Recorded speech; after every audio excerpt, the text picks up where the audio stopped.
ने पाछे रखूंगा बंदूक का फैर है फैर है फैर है छोरे कत्ल करावे तू ओ कहती जय जय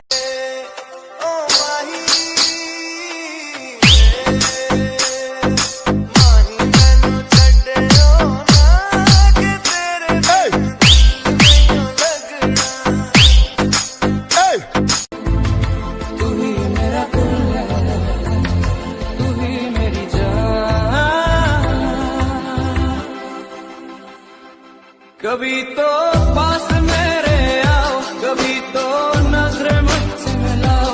बच्चों, समय और साबुन के अलावा कौन सी ऐसी चीज है जो हाथों से फिसलती है? सर, आम की गुठली। आम की गुठली? वो कैसे? वो ऐसे सर।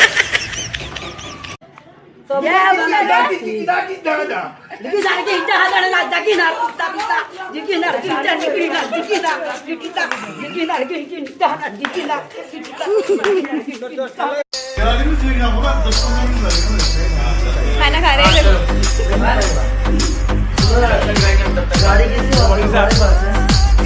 अदनान 1 से 10 तक कोई भी नंबर चॉइस कर। 5 प्लस कर, 2 प्लस कर, 4 माइनस कर। जो चॉइस किया तो वो माइनस कर दे।